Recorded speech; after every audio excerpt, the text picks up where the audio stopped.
¿Cuándo tenemos entonces una discontinuidad?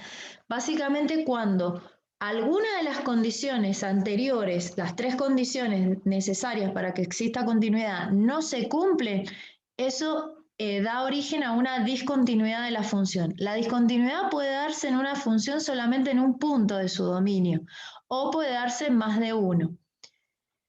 Pero dependiendo de cuál sea la condición que no se cumpla, es el tipo de discontinuidad que tendremos. Entonces existen dos tipos de discontinuidades fundamentales, las evitables y las inevitables.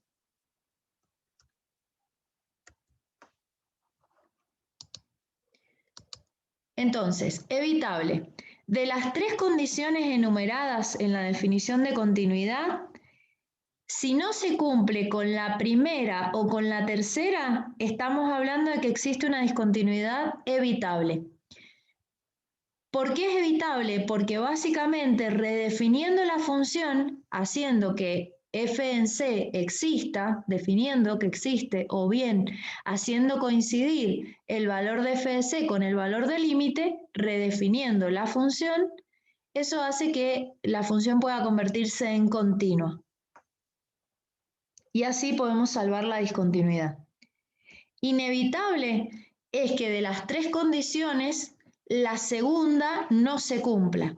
Cuando no se cumple la segunda condición, es decir, cuando los límites laterales son distintos o bien el límite no existe porque no es finito, sino que la función tiende a valores muy grandes positivos o a valores muy grandes, muy pequeños o muy grandes en valor absoluto y negativo, es decir, que tiende a más o menos infinito.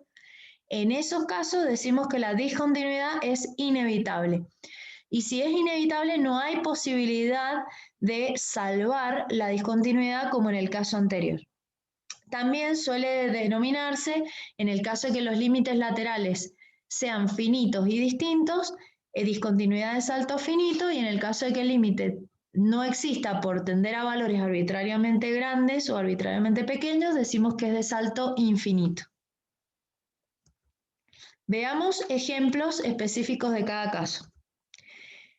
Ya habíamos dicho que en la discontinuidad evitable no se cumplía la primera o la tercera condición. Entonces, ¿cuáles son los casos posibles?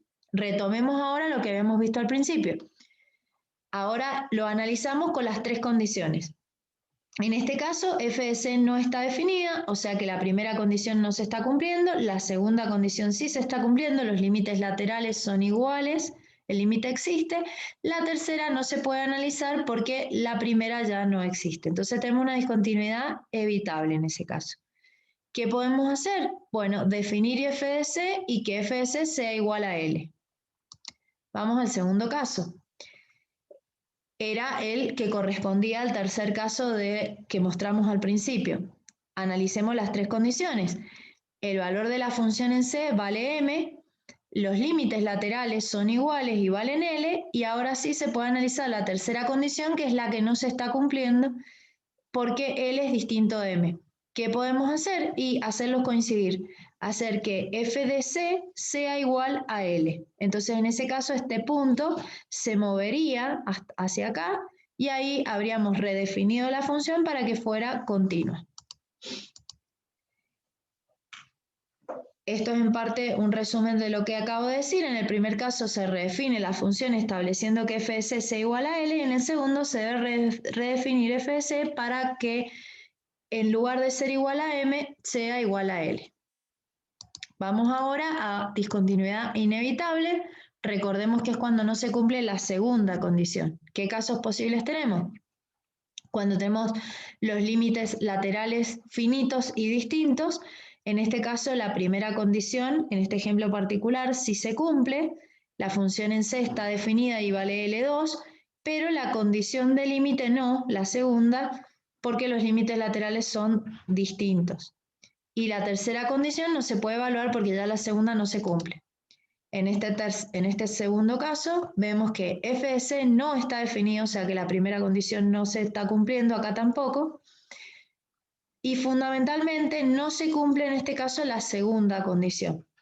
Es decir, acá ya el límite no existe, pero porque no es finito en este caso, sino que por izquierda y por derecha la función, por izquierda y por derecha de C, la función tiende a valores arbitrariamente grandes positivos.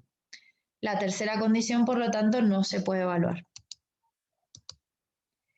En ningún caso se puede redefinir la función, dado que en ninguno de los dos el límite existe. Por lo tanto, es una discontinuidad inevitable y allí permanece.